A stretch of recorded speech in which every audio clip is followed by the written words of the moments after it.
یہ پروگرام جو ہے یہ ختم قرآن کے حوالے سے ہے، اس لیے میں جو گزارشات کرنا چاہتا ہوں ان کا عنوان ہے کہ قرآن مجید کتاب اعجاز ہے۔ اس سے مراد یہ ہے کہ اللہ تعالیٰ نے اپنے انبیاء کرام کو جب بھی دنیا میں بھیجا تو اللہ تعالیٰ نے انہیں ہر قسم کا کمال عطا فرما کے بھیجا۔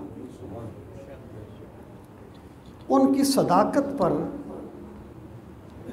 جو سب سے بڑی دلیل ہوتی تھی وہ ان کا کردار تھا، ان کا پیغام تھا۔ اس کے ساتھ ساتھ کیونکہ سارے لوگ جو ہیں وہ کردار کی عظمت کو نہیں سمجھتے یا وہ دلیل کی بات کو نہیں سمجھتے، اللہ تعالیٰ نے اپنے انبیاء کرام کو معجزات عطا فرما کے بھیجا۔ یعنی معجزہ ایسی چیز کو کہتے ہیں کہ جس کام کو پوری دنیا نہیں کر سکتی اسے اللہ تعالیٰ کے انبیاء علیہ السلام بڑی آسانی سے کر دیتے تھے۔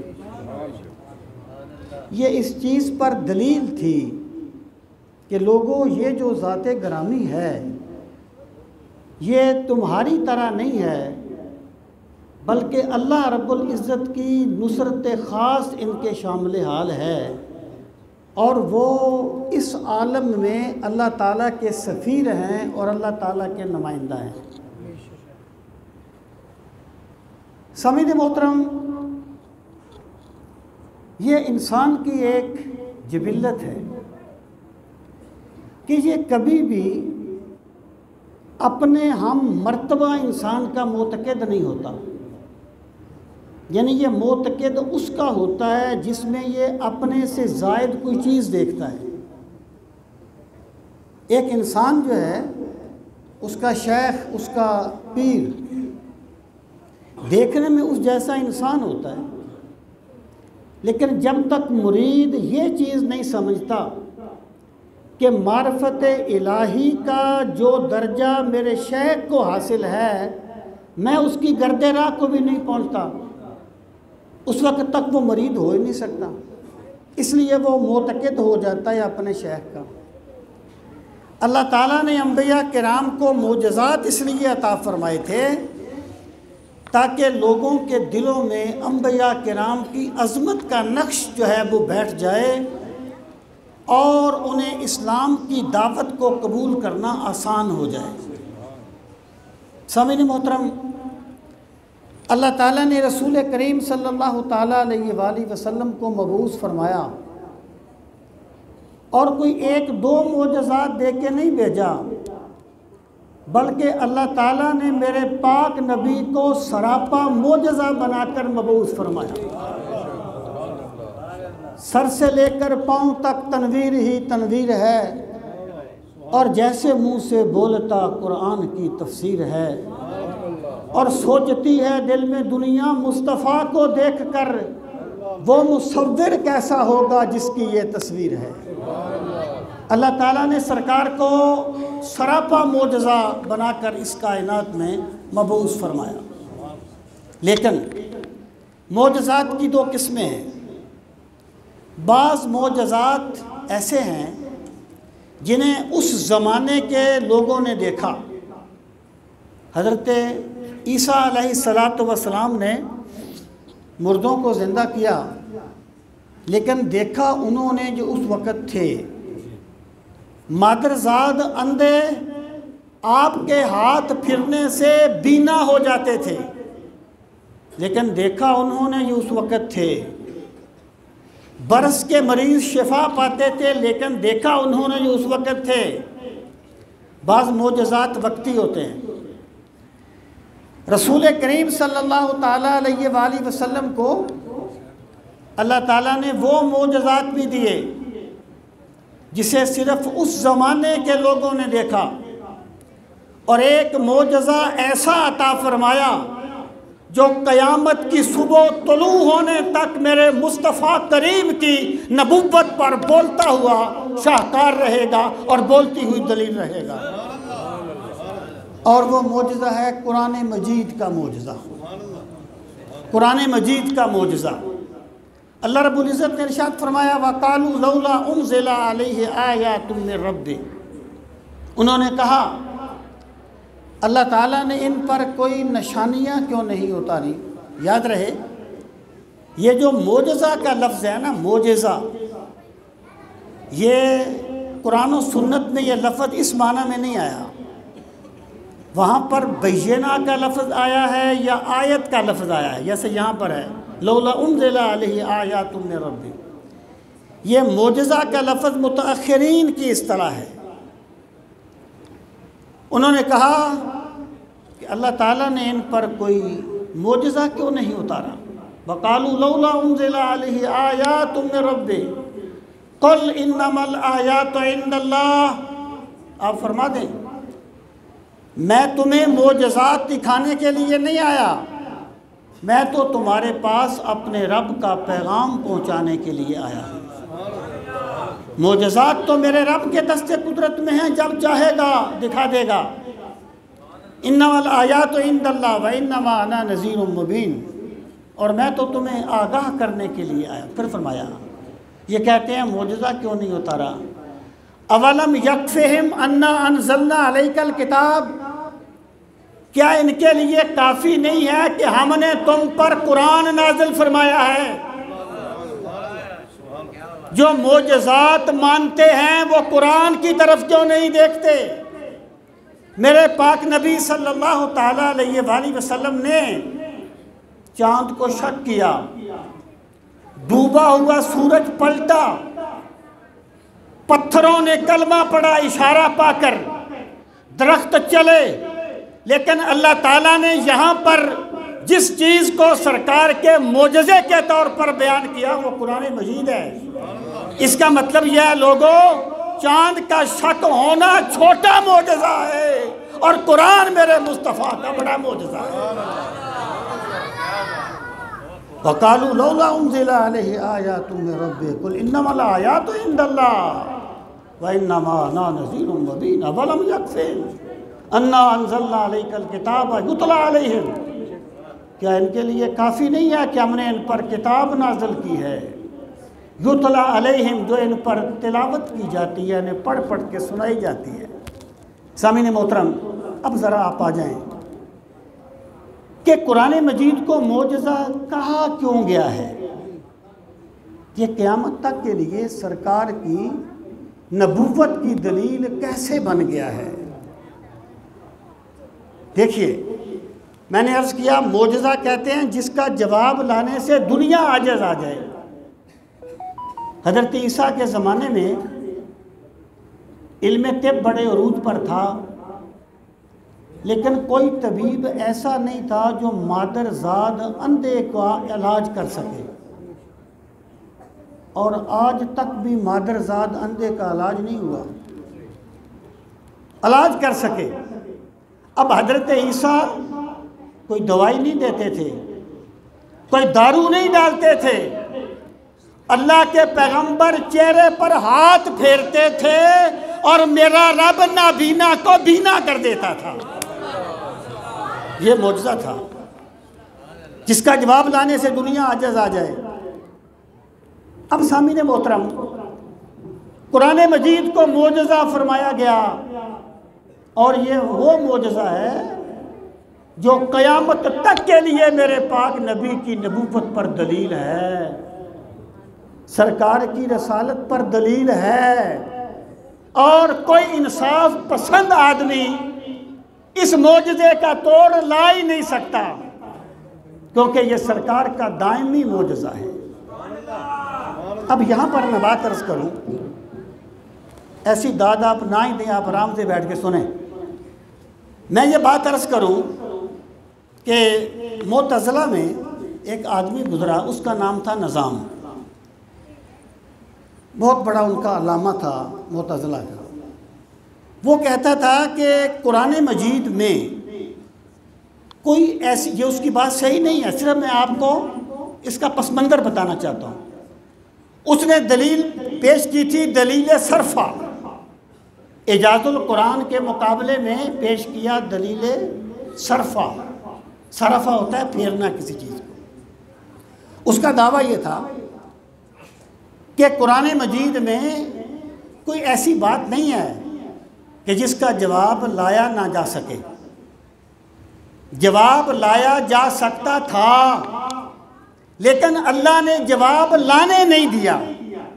یہ دلیل ہے کہ یہ اللہ کا کلام ہے، دلیل صرفہ یہ تھی۔ جبکہ نظام کے شاگرد نے اپنے استاد کی بات کو رد کر دیا، اور اس کی یہ بات صحیح نہیں ہے۔ قرآن مجید میں اتنی چیزیں ہیں جن میں سے کسی ایک کا جواب لانا بھی انسان کے لیے ممکن نہیں ہے۔ سامعین محترم، سب سے پہلی بات جو قرآن مجید کے اعجاز پر دلیل ہے وہ قرآن مجید کی فصاحت و بلاغت ہے۔ دیکھیے، آپ اس بات پہ غور کیجئے، جو شاعر بنتے ہیں نا، شاعر جن میں شاعری کا ملکہ ہوتا ہے، یا شاعری ذرا ہلکے موڈ میں کہیں تو شاعری کے جراثیم ہوتے ہیں، وہ 40 سال کے بعد شاعری شروع نہیں کرتے۔ جنہوں نے شاعر بننا ہوتا ہے وہ پرائمری سکول سے شاعری شروع کر دیتے ہیں۔ جن میں خطابت کے جراثیم ہوتے ہیں وہ بچپن سے خطابت شروع کر دیتے ہیں۔ رسول کریم صلی اللہ تعالیٰ علیہ وآلہ وسلم کے عہد مبارک میں عربوں کا بچہ بچہ شاعر تھا، بڑے بڑے قصیدے بچیوں کو یاد ہوتے تھے، لیکن سرکار نے 40 سال تک کوئی شعر نہیں کہا، کوئی خطبہ نہیں دیا، لیکن 40 سال کے بعد آپ نے ایسا کلام پیش کیا جس کا جواب نہ جن لا سکے نہ انسان لا سکے۔ یہ اس چیز کی دلیل ہے کہ یہ انسانی کاوش نہیں ہے، یہ میرے رب کا کلام ہے۔ اور پھر کبھی آپ غور فرمائیں، آپ ایک کتاب پڑھتے ہیں، ساری کتاب تو آپ پر کیفیت طاری نہیں کرتی، کوئی ایک جملہ ہوتا ہے، کوئی مقام ہوتا ہے، ایک بندہ گھنٹوں بولتا ہے تو اس کی ہر بات تو دلوں پہ نہیں اترتی، کوئی بات ہوتی ہے، یعنی پورا کلام یکساں نہیں ہوتا، نہ فصاحت و بلاغت کے اعتبار سے نہ مفاہیم کے اعتبار سے۔ لیکن قرآن میرے رب کا وہ کلام ہے کہ جو زور بیان اس کی پہلی وحی میں ہے وہی زور بیان اس کی آخری وحی میں ہے۔ سامعین محترم، پہلی چیز اس کی فصاحت و بلاغت ہے کہ قرآن جیسا جاندار اسلوب لے کے آؤ۔ آپ جانتے ہیں عرب جو تھے نا، عرب وہ دوسروں کو عجم کہتے تھے۔ عرب کا معنی ہے بولنا، ظاہر کرنا، اسی سے اعراب ہے جو لفظوں کے تلفظ کو ظاہر کرتے ہیں۔ وہ کہتے تھے ہم بولتے ہیں اور یہ گونگے ہیں۔ ان کو بڑا ناز تھا۔ اللہ پاک نے 3 دعوے فرمائے۔ پہلے فرمایا اگر تمہیں شک ہے اللہ کے کلام میں فاتو بعشر صور مثلہ، جاؤ قرآن جیسی 10 صورتیں بنا کے لاؤ۔ وہ ایسا نہیں کر سکے۔ پھر کہا فاتو بسورۃ من مثلہ ودعوا شہداءکم من دون اللہ ان کنتم صادقین۔ ایک صورت بنا لاؤ، ایک صورت بنا لاؤ۔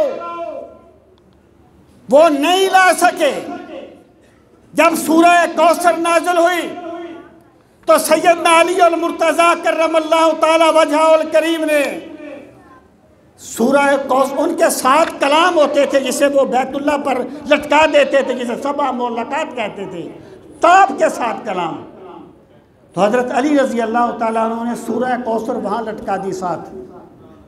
انہوں نے جب ان کے منصفین آئے، جج آئے، انہوں نے اس کو پڑھا، کہنے لگے واللہ ما ھذا قول البشر، اللہ کی قسم یہ کسی انسان کا کلام نہیں ہے۔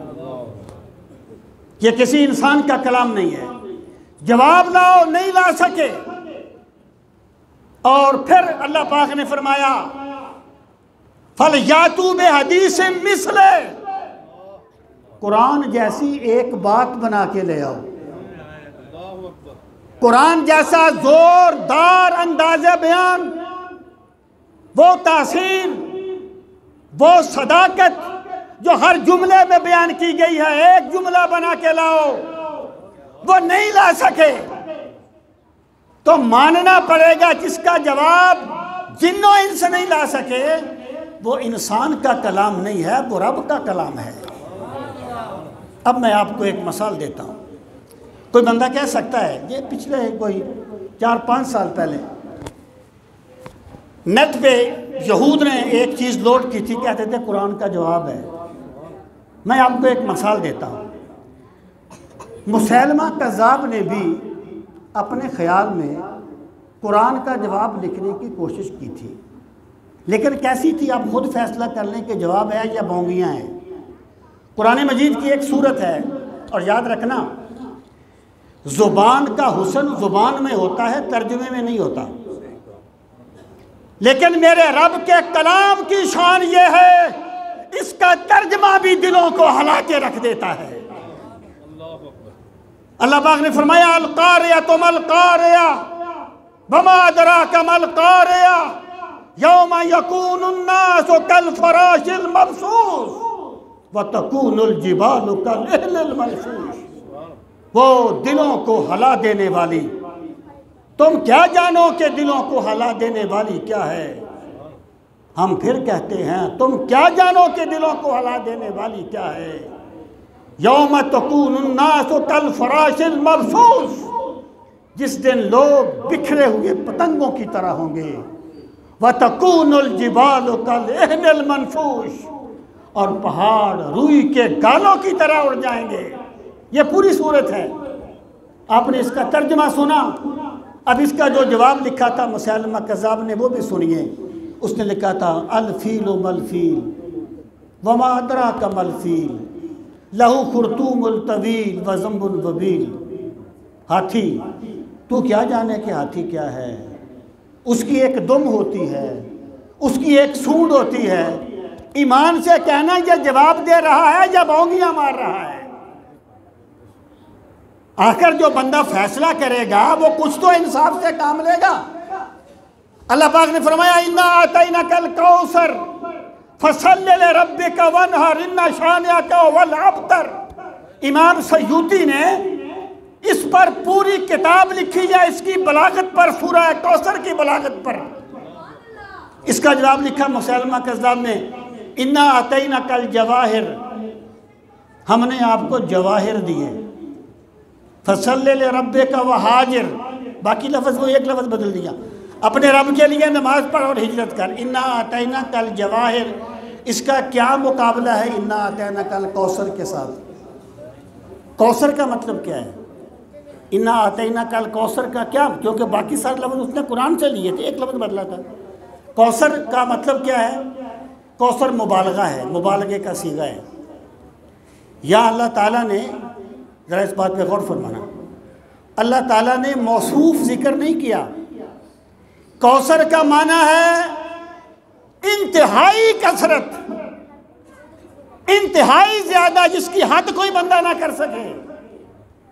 یہاں اللہ پاک نے یہ نہیں کہا کہ اِنَّا أَعْطَيْنَا الْعِلْمَ الْكَوْثَرَ، محبوب ہم نے آپ کو علم کوثر دیا، بہت زیادہ علم دیا۔ یہ نہیں کہا اِنَّا أَعْطَيْنَاكَ الذِّكْرَ الْكَوْثَرَ، ہم نے آپ کو بہت زیادہ شہرت دی۔ یہ نہیں کہا الاصحاب الکوثر، بہت زیادہ ساتھی دیے۔ اِنَّا أَعْطَيْنَاكَ الْكَوْثَرَ، موصوف کو حذف کر دیا۔ محبوب جو بھی خیر ہے، جو بھی بلائی ہے، کملی والے ہم نے ہر خیر آپ کو اتنی عطا فرما دی تو کوئی اس کا تصور نہیں کر سکتا۔ ابن عباس کہا کرتے تھے هو الخیر الکثیر کلہ، جو بھی خیر تھی رب نے اپنے محبوب کے جولی میں ڈال دی۔ ایک طرف یہ ہے الکوثر، اور دوسری طرف وہ کہتا ہے اِنَّا أَعْطَيْنَاكَ الْجَوَاهِرَ، ہم نے آپ کو جواہر دیے. ایک بھوکا بھوک سے مر رہا ہو، اس کے پاس ہیرے جواہرات کا ڈھیر لگا ہوا ہو، تو کیا ہیرے جواہرات اس کی بھوک مٹا دیں گے؟ اس کی پیاس مٹا دیں گے؟ اس کو عزت دے دیں گے؟ اس کو نیک نامی دے دیں گے؟ کیا مقابلہ ہے؟ تو کوئی جواب نہیں تھا ان کے پاس. تو سب سے جو پہلی چیز تھی قرآن مجید کی جو اعجاز ہے، اور آپ یقین جانیں ایک بندہ قرآن کا حافظ نہ ہو، وہ عربی عبارت، بیٹا شور نہیں کرنا، وہ چھوٹے، ایک بندہ قرآن کا حافظ نہ ہو، وہ عربی عبارت پڑھ رہا ہو، بیچ میں کہیں بغیر بتانے کے، ایک تو یہ نا وہ لکھتے کما قال اللہ تعالیٰ، وہ تو الگ بات ہے، بغیر بتانے کے قرآن کی آیت آ جائے، یقین جانیے عربی عبارت میں قرآن کی آیت ایسے چمکتی ہے جیسے ستاروں میں چاند چمکتا ہے، جیسے ستاروں میں چاند چمکتا ہے. میں ایک شاعر تھا، اس کا نام تھا لبید.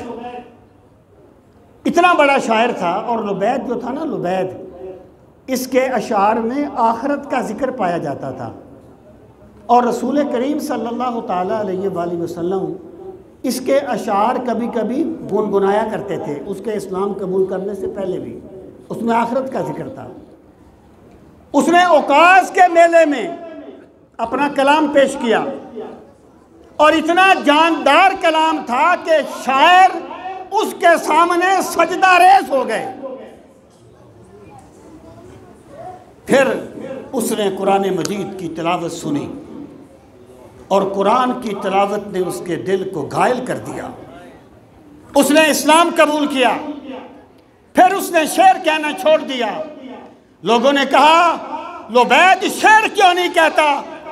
کہنے لگا میرے رب نے مجھے سورہ بقرہ سکھا دی ہے، میرے رب نے مجھے سورہ آل عمران سکھا دی ہے، اب قرآن کے بعد کسی شعر کی گنجائش نہیں رہی. یہ تھا وہ اعجاز القرآن جس کا جواب لانے سے زمین و آسمان اور جن و انس جو تھے وہ عاجز آ گئے تھے. ایک جامعہ ازہر کے ایک پروفیسر تھے، مستشرق تھا، اس کا نام تھا مسٹر فنکل. وہ لسانیات یا لٹریچر کا پروفیسر تھا. ایک عربی کا پروفیسر تھا، اس کا نام تھا استاد گیلانی. استاد گیلانی کہتا ہے، یہ مسلمان تھے، کہتا ہے مجھے ایک دن فنکل کہنے لگا کہ یار جیسے یہ دوسرے مسلمان کہتے ہیں کہ قرآن اللہ کا کلام ہے، تم بھی ویسے ہی کہتے ہو؟ میں نے کہا ہاں میں بھی مانتا ہوں کہ قرآن اللہ کا کلام ہے. کہتے ہیں میری بات سن کے وہ ہنس پڑا. میں نے کہا ہنسے کیوں؟ کہنے لگا کہ تو پڑھا لکھا آدمی ہے، تو بھی وہی بات کہتا ہے جو عام لوگ کہتے ہیں. استاد گیلانی کہتے ہیں میں نے اسے کہا کہ سر اس میں ایسے تعجب کی کون سی بات ہے، گھوڑا بھی حاضر ہے، میدان بھی حاضر ہے. آپ عربی کے استاد ہیں، آپ اپنی فصاحت و بلاغت کے جوبن دکھائیں، اور پھر میں بتاؤں گا نبی امی پہ میرے رب نے کیا نازل فرمایا تھا، فیصلہ خود کر لینا. کہتے ہیں میں نے کہا کہ جہنم بڑی وسیع ہے، اسے بیان کرو، تم بلاغت میں کیسے کرو گے؟ وہ عربی کا ماہر تھا، اس نے 19 طریقوں سے اس مفہوم کو ادا کرنے کی کوشش کی. ان جہنم واسعہ، ان جہنم واسعۃ جدا، واسعۃ جدا، ان جہنم لتسع الجن والانس. اس نے 21 جملے بولے اس طریقے سے. گیلانی کہتے ہیں پھر میں نے کہا سر، پھر میں ہنسا، اس کی بات سن کے میں ہنسا. اس نے کہا کیوں ہنسے ہو؟ میں نے کہا سر قرآن بازی لے گیا، قرآن بازی لے گیا. میں نے کہا، اس نے کہا کیسے؟ میں نے کہا جیسے قرآن نے بیان کیا نا جہنم کی وسعت کو، وہ سنیے. قرآن کہتا ہے یوم نقول لجہنم هل امتلأت وتقول هل من مزید. ہم اربوں کھربوں انسانوں کو اور جنوں کو دوزخ میں پھینک دیں گے، پھر ہم دوزخ سے کہیں گے کیا تجھے اور بھی چاہیے انسان؟ وہ کہیں گی پروردگار جتنے ہیں اتنے لیتا. کہتا ہے فنکل اپنی جگہ سے اچھلا، اس نے کہا اللہ کی قسم یہ کلام کسی انسان کا کلام نہیں ہے۔ سامعین محترم، یہ قرآن مجید کا اعجاز کا پہلا سبب ہے کہ قرآن مجید کی فصاحت و بلاغت، اس کا زور بیان دیکھیں ہوتا پتہ کیا ہے، 100 سال کے بعد زبان کی حیت بدل جاتی ہے۔ جو بندے لٹریچر کے بندے ہیں نا، آپ 100 سال پرانی اردو دیکھیں، آپ کو اس میں آدھی پنجابی نظر آئے گی اور آپ کو جملے بڑے گنجلک نظر آئیں گے۔ 100 سال میں زبان کی حیت بدل جاتی ہے، لیکن قرآن مجید 1400 سال بلکہ 1450 سال پہلے نازل ہوا، اور عربی کو پرکھنے کا معیار آج تک قرآن ہے، آج تک قرآن ہے۔ سامعین محترم، ایک قرآن مجید میں 3 الفاظ آئے تھے، سخریہ، عجاب، کبار۔ عربوں نے کہا کہ بھی یہ جو 3 الفاظ ہیں نا، یہ فصاحت و بلاغت کے شایان شان نہیں ہے، یعنی یہ لفظ فصیح نہیں ہے۔ تو ان سے کہا گیا کہ تمہارے پاس فصاحت و بلاغت کا اتھارٹی کیا ہے؟ یاد رکھنا، زبان کی اتھارٹی پنجابی زبان کی، شہروں میں رہنے والے لوگ نہیں ہیں، ان کی پنجابی پنجابی نہیں ہے، نہ اردو اردو ہے۔ شہروں میں زبانیں مکس ہو جاتی ہیں، پنجابی والا بھی 5 لفظ انگلش کے بول دیتا ہے، ان کی زبانیں مکس ہو جاتی ہیں۔ زبانوں کی اتھارٹی دیہات ہوتے ہیں، دیہات، وہ بابے، پرانے بابے، ان سے جا کے سمجھو کہ زبان کیا ہوتی ہے۔ اگر پنجابی سمجھنی ہے نا تو پنجابی شہروں میں نہیں آئے گی، پنجابی کے لیے کسی دیہات میں جا کے پرانے بابے سے بات کرو، تمہیں پتہ چلے گا پنجابی ہے کیا چیز۔ انہوں نے کہا عربی کی اتھارٹی ایک بابا ہے جو فلاں گاؤں میں رہتا ہے، رسول کریم علیہ السلام نے فرمایا اس کو بلا لاؤ۔ بابا آ گیا، آپ نے فرمایا بیٹھ جاؤ، وہ بیٹھ گیا، فرمایا کھڑے ہو جاؤ، وہ کھڑا ہو گیا، پھر فرمایا بیٹھ جاؤ، وہ بیٹھ گیا، کھڑے ہو جاؤ، وہ کھڑا ہو گیا۔ اب بابے کو غصہ آ گیا، اب وہ بولا، اس نے کہا اتتخذونی سخریہ، اتتخذونی سخریہ وانا شیخ کبار واللہ ان ھذا لشیء عجاب۔ وہ 3 لفظ جو کہتے تھے نا یہ فصیح نہیں ہے، تو بابے نے وہ لفظ صراحتاً بول دیے اور استراراً بول دیے، اور یہ چیز ثابت ہو گئی کہ قرآن نے جو کچھ بھی کہا ہے فصاحت و بلاغت کا نقطۂ عروج ہے۔ سامعین محترم، اب آگے آ جائیے، صرف یہی بات نہیں، قرآن مجید نے بہت سی خبریں دی ہیں، بہت سی خبریں دی ہیں، اور آج تک کوئی بندہ، کوئی مستشرق قرآن کی کسی بات کو غلط ثابت نہیں کر سکا، قرآن کی کسی خبر کو غلط ثابت نہیں کر سکا۔ اب دیکھیے، مثلا اللہ پاک نے فرمایا کہ یہود سے کہیے اگر تم سچے ہو اور تمہارا خیال یہ ہے کہ جنت ہمارا انتظار کر رہی ہے تو فَتَمَنَّوُا الْمَوْتَ إِن كُنتُمْ صَادِقِينَ، اگر تم سچے ہو تو موت کی تمنا کرو۔ پھر کہا وَلَن يَتَمَنَّوْهُ أَبَدًا، کبھی بھی موت کی تمنا نہیں کریں گے۔ آگے تھی نا آیت، یہود آ جاتے میدان میں کھڑے ہو جاتے، کہتے یا اللہ ہمیں مار دے، تو کیا وہ مر جاتے؟ بندہ کہے یا اللہ مجھے مار دے، کیا وہ مر جائے گا؟ لیکن قرآن نے کہہ دیا تھا نا تمنا نہیں کریں گے، جو کچھ میرے رب نے کہا تھا ویسا ہی ہوا۔ ابو لہب کے بارے میں کہا تبت یدا ابی لہب وتب ما اغنی عنہ مالہ وما کسب سیصلی نارا، ابو لہب دوزخ میں جائے گا، اس کے پاس تو موقع تھا نا، وہ منافقت ہی کر لیتا۔ کہتا جی لا الہ الا اللہ محمد رسول اللہ، میں مسلمان ہو گیا ہوں، اور قرآن کی جو بات غلط ثابت ہوگی میں تو مسلمان ہو گیا ہوں۔ لیکن جو رب نے کہہ دیا تھا ویسا ہی ہوا۔ تو قرآن مجید کی کوئی بھی خبر ایسی نہیں ہے جسے قیامت تک کے لیے کوئی بندہ غلط ثابت کر سکے۔ مثلا اللہ پاک نے فرمایا اِنَّا نَحْنُ نَزَّلْنَا الذِّكْرَ وَإِنَّا لَهُ لَحَافِظُونَ، کہ ہم نے اس قرآن کو نازل کیا اور ہم ہی اس کی حفاظت کرنے والے ہیں۔ اللہ پاک نے اعلان فرما دیا کہ قرآن کی حفاظت ہم کریں گے، قرآن محفوظ رہے گا۔ آج تک کوئی بڑے سے بڑا کافر، بڑے سے بڑا مستشرق، بڑے سے بڑا اسلام کا دشمن ایک لفظ کے بارے میں یہ ثابت نہیں کر سکا کہ یہ لفظ فلاں صدی میں اس طرح تھا، اب یہ اس طرح پڑھا جاتا ہے۔ تو قرآن مجید کی جو خبریں ہیں نا، خبریں، وہ ان کا تعلق سائنس کے ساتھ ہو، علم الجنین کے ساتھ ہو۔ قرآن مجید نے انسانی تخلیق کے مراحل بیان کیے ہیں، آج تک کوئی اس کو جھٹلا نہیں سکا جو اس وقت بیان کر دیے جب جس کا کوئی تصور بھی نہیں تھا۔ کوئی یہ بکائیے ایک سائنسدان تھا، کرسچین تھا، وہ مسلمان ہو گیا تھا۔ اس نے کہا بائبل جو کچھ تخلیق کائنات کے بارے میں کہہ رہی ہے نا، سائنس اس کو نہیں مان رہی، لیکن قرآن جو کچھ کہہ رہا ہے وہ بالکل صحیح کہہ رہا ہے۔ قرآن مجید کی خبریں اس کا اعجاز ہیں۔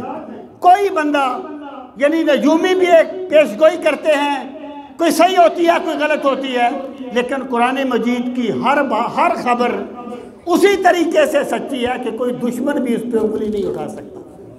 اب آپ ذرا ایک اور چیز پہ غور فرمائیں۔ ایک کتاب ہوتی ہے نا جناب، ایک کتاب، اس کا ٹاپک ایک ہی چیز ہوتی ہے، یعنی آپ کو اردو کی کتاب میں، آپ اردو کی سلیبس کی کتاب پڑھ رہے ہیں، اس میں اردو کے بارے میں ہی ہوگا، کیمسٹری کے بارے میں نہیں ہوگا۔ ایک کتاب کا ایک موضوع ہوتا ہے، اس پر وہ کلام کرتا ہے، لیکن قرآن مجید میرے رب کی ایسی کلام ہے کہ جس نے ہر علم کو بیان کیا ہے، اور نظم اور ترتیب ایسی ہے کہ میں کہتا ہوں موتی پرو دیے جائیں تو نقص ہو سکتا ہے، جیسے میرے رب نے قرآن کے الفاظ کو پرو دیا ہے، اس میں کوئی نقص نہیں ہے۔ ایک کتاب دنیا جہان کے علوم پہ بحث کرتی ہے، اور کوئی اس میں یہ ثابت نہیں کر سکا کہ سلسلہ ربط ٹوٹ گیا ہے۔ یہ اس کو کہتے ہیں مناسبات قرآن مجید، یہ بھی قرآن مجید کا ایک اعجاز ہے۔ اور پھر کیا ہے، دنیا کی کوئی کتاب ہو، آپ اسے پڑھیں، جب آپ اسے پڑھیں گے، اگر آپ نے اس کو سمجھ کے نہیں پڑھا، آپ کو کوئی فائدہ نہیں ہوگا۔ یعنی ایک کتاب کو آپ نے سمجھا ہی نہیں ہے۔ اب فارسی کی ایک کتاب ہے، میں مثال دیتا ہوں، فارسی لکھنے میں تو اردو کے مشابہ ہی ہوتی ہے نا جی۔ ایک بندہ جو اردو پڑھ سکتا ہے وہ اس کو پڑھنا شروع کر دے، اس کو سمجھ تو ہے نہیں، اس کو کوئی فائدہ ہوگا نہیں ہوگا۔ قرآن مجید میرے رب کی وہ کلام ہے، اگر اسے بغیر سمجھنے کے بھی پڑھا جائے تو دلوں میں ہلچل مچا دیتی ہے، دلوں میں تقویٰ کا نور پیدا کر دیتی ہے۔ ایک تو یہ ہے نا کہ قرآن مجید کو پڑھنے کا ثواب، اس کا تعلق تو میرے عقیدے کے ساتھ ہے نا۔ میں اعجاز القرآن پہ بات کر رہا ہوں، اور اس بندے کے بارے میں جو اسلام کی صداقت کو مانتا نہیں ہے، وہ بھی ان چیزوں کا جواب نہیں دے سکتا۔ یہاں تک اس چیز کا تعلق ہے جو آج کل منکرین حدیث کہتے ہیں کہ جی قرآن مجید کو اگر بغیر سمجھنے کے پڑھا جائے تو اس کا کوئی فائدہ نہیں ہے۔ وہ کہتے ہیں دیکھو ایک حکیم نے ایک نسخہ لکھ دیا، اب کوئی بندہ اس نسخے کو استعمال تو نہیں کرتا، ویسے اسے کھول کے صبح شام پڑھتا رہتا ہے، تو کیا اس کا مرض ٹھیک ہو جائے گا؟ زیارہ نہیں ہوگا؟ جب اس نے اس کو استعمال ہی نہیں کیا تو نہیں ہوگا۔ وہ کہتے ہیں اسی طریقے سے اگر قرآن کو سمجھ کے نہ پڑھا جائے تو کوئی فائدہ نہیں ہوتا۔ میں کہتا ہوں یہ بات غلط ہے، کیونکہ میرے پاک نبی علیہ الصلوۃ والسلام نے فرما دیا۔ جس اللہ کے نبی نے ہمیں یہ بتایا نا کہ لوگوں قرآن اللہ کا کلام ہے، اسی نبی نے ہمیں یہ بھی بتایا کہ لوگوں قرآن اللہ کا ایسا کلام ہے، اگر اسے بغیر سمجھنے کے بھی پڑھا جائے تو تب بھی اللہ ایک لفظ پہ 10 نیکیاں عطا فرماتا ہے۔ یہ ملا علی قاری کی جو فقہ اکبر کی شرح ہے، شرح و فقہ الاکبر، امام ابو حنیفہ کی کتاب ہے الفقہ الاکبر عقائد پہ، اس کی شرح ہے ملا علی قاری نے لکھی۔ اس میں بھی یہ ہے اور کتابوں میں بھی ہے کہ حضرت امام اعظم ابو حنیفہ رحمۃ اللہ تعالی علیہ کو اللہ تعالیٰ کا دیدار نصیب ہوا خواب میں۔ حضرت امام اعظم ابو حنیفہ کو 100 مرتبہ اللہ تعالیٰ کا خواب میں دیدار نصیب ہوا ہے۔ امام احمد بن حنبل کو بھی اللہ تعالیٰ کا دیدار نصیب ہوا خواب میں۔ امام احمد بن حنبل نے پوچھا، پروردگار عالم تیرا قرب پانے کا سب سے قریبی ذریعہ کون سا ہے؟ تیرا قرب پانے کا سب سے نزدیک والا ذریعہ کون سا ہے؟ اللہ پاک نے فرمایا قرآن مجید کی تلاوت کرنا۔ عرض کی مولا سمجھ کے پڑھا جائے تب، یا اگر بغیر سمجھنے کے پڑھا جائے تب بھی؟ اللہ پاک نے فرمایا سمجھ کے پڑھا جائے تب بھی، اگر بغیر سمجھنے کے پڑھا جائے تب بھی میری محبت نصیب ہو جاتی ہے، تب بھی میرا قرب مل جاتا ہے۔ بات یہ ہے کہ قرآن مجید وہ کلام ہے، اگر اسے بندہ بغیر سمجھنے کے پڑھے نا، اجر و ثواب تو عقیدے کا معاملہ ہے، لیکن بندہ محسوس کرے گا کہ دلوں میں اثر اس کا پھر بھی ہوتا ہے۔ پھر ایک اور چیز پہ غور فرمائیں کہ دنیا کی کوئی بھی کتاب ہے، آپ اسے کتنی مرتبہ پڑھ سکتے ہیں؟ جو کتاب آپ کو بہت اچھی لگتی ہے آپ اسے 2 مرتبہ پڑھ لیں گے، 3 مرتبہ پڑھ لیں گے، 4 مرتبہ پڑھ لیں گے، ایسا ہی ہے نا؟ اس سے زیادہ تو نہیں پڑھ سکتے، بندے کا دل اکتا جاتا ہے، بندے کی طبیعت میں ایک اعراض سا پیدا ہو جاتا ہے۔ لیکن قرآن مجید میرے رب کی وہ کلام ہے، میرے رب کا وہ کلام ہے کہ جسے جتنی مرتبہ زیادہ پڑھا جائے بندے کی محبت اتنی ہی بڑھتی جاتی ہے۔ واللہ یہ انسانی کلام میں نہیں ہوتا، انسانی کلاموں میں یہ نہیں ہوتا۔ قرآن مجید اللہ کی وہ کتاب ہے جسے جتنی مرتبہ پڑھا جائے اتنی مرتبہ بندے کا دل قرآن مجید کے ساتھ اور لگتا جاتا ہے۔ اور قرآن مجید جو ہے نا، یہ عام کتابوں کی طرح پڑھنے والی چیز نہیں ہے۔ دیکھیں کسی بھی چیز کا جو حسن ہوتا ہے نا، وہ یکدم نہیں کھلتا۔ فلسفہ پڑھنے والوں کو فلسفے کا حسن پہلے دن نظر نہیں آ جاتا۔ یہ کوئی بھی چیز ہے، وقت کے ساتھ ساتھ اس کا حسن کھلتا ہے۔ قرآن مجید کے ساتھ بندہ جتنا تعلق قائم کرتا جائے گا اتنے ہی قرآنی اسرار و رموز اس پر کھلتے چلے جائیں گے۔ سامعین محترم، پھر آپ غور فرمائیں کہ قرآن مجید کی تاثیر، یہ بھی اس کا ایک اعجاز ہے، قرآن مجید کی تاثیر۔ اور یاد رکھنا کہ جتنا کسی بندے کا قرب قرآن کے ساتھ زیادہ ہو جاتا ہے اس کی بات میں تاثیر اتنی ہی بڑھ جاتی ہے۔ آپ قرآن مجید کی تاثیر پہ غور کریں کہ نجاشی کے دربار میں جب قریش کی سفارت چلی گئی تو حضرت جعفر طیار رضی اللہ تعالی عنہ نے وہاں کھڑے ہو کر قرآن مجید کی سورہ مریم کی آیات تلاوت کی، اس وقت نجاشی مسلمان تو نہیں تھا،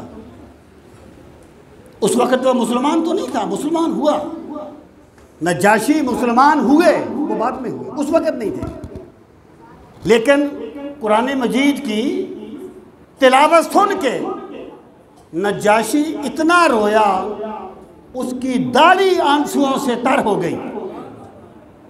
مسلمان نہیں تھا لیکن تاثیر نے اس کی آنکھوں سے آنسو جاری کر دیے۔ اس نے ایک تنکا اٹھایا، اس نے کہا اللہ کی قسم حضرت عیسیٰ اس سے زیادہ نہیں ہے جتنا قرآن مجید نے بیان کر دیا ہے، یہ قرآن مجید کی تاثیر ہے۔ اور قرآن مجید نے کہا لو انزلنا هذا القرآن على جبل لرأيته خاشعا متصدعا من خشیۃ اللہ۔ اے لوگو، اگر ہم اس قرآن کو کسی پہاڑ پر نازل کر دیتے تو جلال الہی سے پہاڑ ریزہ ریزہ ہو جاتا۔ یہ تو میرے محمد عربی کا سینہ ہے جس پر قرآن نازل ہوتا جاتا ہے اور سرکار اس کو ضبط کرتے جاتے ہیں۔ یہ قرآن مجید کی تاثیر دیکھیں، بندہ تلاوت سنتا ہے۔ اصل میں بات یہ ہے کہ کسی بھی چیز کے حسن کو سمجھنے کے لیے کچھ محنت کرنی پڑتی ہے۔ اگر کوئی بندہ اردو ادب سے واقف ہوگا تو وہ اردو ادب کی چاشنی کو محسوس کرے گا۔ قرآن مجید کی تاثیر، حضرت عثمان غنی فرمایا کرتے تھے لوگوں اللہ تعالیٰ سے قرآن مجید کی حلاوت مانگا کرو، تلاوت کی حلاوت مانگا کرو۔ اگر تمہیں تلاوت کی حلاوت نصیب ہو جائے تو تمہارے دل کبھی قرآن مجید کی تلاوت سے سیر نہ ہو، تمہارے دل کبھی سیر نہ ہو۔ آپ دیکھیے سیدنا عمر فاروق رضی اللہ تعالیٰ عنہ گھر سے تو نکلے تھے سرکار کو شہید کرنے کے لیے، مسلمان کیسے ہوئے؟ تو کوئی دلیل تو نہیں دی تھی انہیں سرکار نے، کوئی دلیل تو نہیں دی تھی۔ اقبال کہتے ہیں تو نمی دانی کہ سوزے قرائت او دیگر گوں کرد تقدیر عمر را۔ عمر اتنے سخت تھے پہلے، جب انہوں نے قرآن مجید کی تلاوت سنی، ابھی مسلمان نہیں تھے، ابھی مسلمان نہیں تھے، لیکن قرآن مجید کی تلاوت سن کے ان کے دل میں انقلاب پیدا ہو گیا۔ انہوں نے کہا مجھے بھی وہاں لے جاؤ جہاں سے تمہیں یہ ایمان کی دولت ملی ہے۔ اقبال کہتے ہیں تو نوی دانی کے سوزے قرائت او دیگر گوں کرد تقدیر عمر را۔ تو کیا جانے کہ قرآن مجید کی تلاوت کا سوز کیا ہے، اس نے تو عمر کی تقدیر کو بدل دیا تھا۔ سامعین محترم، یہ قرآن مجید کی تاثیر جس نے ہمیشہ لوگوں کے دلوں کو موم کیا۔ اور میں کہا کرتا ہوں کہ اگر بندہ اپنے آپ کو قرآن مجید کی تلاوت سننے کا عادی بنا دے یا کرنے کا عادی بنا دے تو قرآن کا حسن ایک نہ ایک دن اسے کھینچ لے گا اللہ کی بندگی کی طرف۔ سامعین محترم، یہ بھی قرآن مجید کا ایک اعجاز ہے۔ اور پھر آپ غور کریں کہ قرآن مجید کا ایک اعجاز یہ ہے کہ قرآن مجید کو لفظ بہ لفظ یاد کرنا آسان ہوتا ہے۔ دنیا کی کوئی کتاب آپ لفظ بہ لفظ یاد نہیں کر سکتے، یعنی کوئی نہ کوئی آگے پیچھے ہو جاتا ہے۔ اگر کوئی بندہ یہ کہے کہ جناب کیونکہ ہم اجمی ہیں، ہمیں عربی آتی نہیں ہے اس لیے ہم قرآن کو رٹ لیتے ہیں، تو میں یہ عرض کروں گا کہ جو عربی ہیں کیا انہوں نے قرآن مجید کو زبانی یاد نہیں کیا؟ عربوں نے ہم سے بھی زیادہ یاد کیا ہے۔ یہ بھی قرآن مجید کا ایک اعجاز ہے کہ اسے زبانی یاد کرنا میرے رب نے آسان کر دیا ہے، اور پھر ذوق پیدا کر دیا ہے لوگوں میں۔ یہ بھی ایک خدائی اہتمام ہے، ذوق پیدا کر دیا کہ وہ قرآن مجید کو یاد کریں۔ تراویح میں قرآن مجید سنایا جاتا ہے، نمازوں میں پڑھا جاتا ہے، تو کسی بھی کتاب کو لفظ با لفظ یاد کرنا بہت مشکل ہوتا ہے، لیکن قرآن مجید اللہ کا ایسا کلام ہے کہ اتنی بڑی کتاب اس کو چھوٹے چھوٹے بچے بھی اللہ کے کرم سے یاد کر لیتے ہیں۔ یہ قرآن مجید کا یہ بھی ایک اعجاز ہے۔ سامعین محترم، میں آپ سے یہ عرض کروں گا کہ قرآن مجید جو ہے نا، یہ سرکار کی نبوت کا قیامت تک کے لیے ثبوت ہے، اور یہ سرکار کا وہ معجزہ ہے جسے قیامت تک کے لیے کوئی بندہ جھٹلا نہیں سکتا، نہ کوئی اس کا جواب لا سکتا ہے، نہ اس کی کسی بات کو کوئی بندہ آج تک ٹھکرا سکتا ہے۔ اب صورتحال کیا ہے؟ اب آخر میں آپ کو ایک حدیث پاک سنانا چاہتا ہوں۔ رسول کریم صلی اللہ تعالیٰ علیہ وآلہ وسلم نے فرمایا، القرآن حجت لک او علیک، اے بندو، جو قرآن ہے نا، یا تو یہ قیامت کے دن تیرے حق میں دلیل بن جائے گا یا تیرے خلاف دلیل بن جائے گا۔ مطلب کیا ہے؟ اگر ایک بندے نے نعمت قرآن کی قدر کی، اس نے قرآن کے ساتھ اپنا تعلق قائم کیا، اس نے قرآن کے ساتھ اپنے آپ کو جوڑا، تو قیامت کے دن قرآن اس کے ایمان کی گواہی دے گا، اس کی شفاعت کرے گا، اس کے حق میں دلیل بن جائے گا۔ اور اگر کسی بندے نے نعمت قرآن کی قدر ہی نہیں کی، اس کے پاس باقی ساری باتوں کے لیے ٹائم ہے، لیکن قرآن کی تلاوت کے لیے، جو قرآن کو سمجھنے کے لیے وقت نہیں ہے، تو اس بندے نے قرآن کریم کی نعمت کی قدر نہیں کی، تو جب قیامت کا دن ہوگا قرآن اس کے خلاف گواہی دے گا۔ ایمان کی سلامتی اس میں ہے کہ ہم اس کتاب لا ریب کی قدر کریں۔ رسول کریم علیہ السلام نے فرمایا، من تعلم القرآن وَعَلَّقَ مُصْحَفَهُ لَمْ يَتَعَاهَدُ وَلَمْ يَنْظُرْ فِيهِ جَاءَ يَوْمَ الْقِيَامَةِ مُتَعَلِّقًا بِهِ وَقَالَ يَا رَبِّ إِنَّ عَبْدِي هَذَا اتَّخَذَنِي مَهْجُورًا فَاقْضِ بَيْنِي وَبَيْنَهُ۔ جس بندے نے قرآن مجید پڑھا اور اس نے قرآن مجید کو رکھ دیا، نہ اس کی تلاوت کی، نہ اس نے غور و فکر کیا، نہ اسے سمجھنے کی کوشش کی، تو قیامت کے دن قرآن اس کے گلے میں پڑا ہوا آئے گا، کہے گا یا اللہ تیرے اس بندے نے مجھے چھوڑ دیا تھا، اب تو میرے اور اس کے درمیان فیصلہ فرما دے۔ میرے بھائی، ایک بندہ تو وہ ہے نا کہ جو پڑھ نہیں سکا، نہ خواندہ رہ گیا، اس کو حالات نے پڑھنے کا موقع نہیں دیا، وہ تو اگر قرآن مجید کھول کے اس پر انگلی بھی پھیرتا رہے گا تو میرا خدا اسے اجر عطا فرمائے گا۔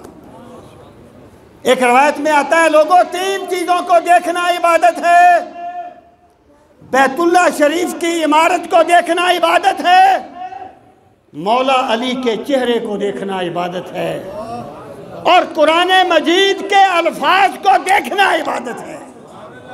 جو بندہ پڑھ نہیں سکا وہ تو دیکھے گا بھی تو اللہ اسے اجر دے گا، لیکن جس بندے کو اللہ نے علم دیا ہے، جس نے ڈگریوں پر ڈگریاں لی ہیں، وہ کبھی سوچے تو صحیح کہ میں نے قرآن کو سمجھنے کے لیے کتنا وقت نکالا ہے، میں نے قرآن مجید کے فہم کے لیے کیا انتظام کیا ہے، میں نے اپنا زندگی میں کتنا حصہ رکھا ہے قرآن مجید کو سمجھنے کا۔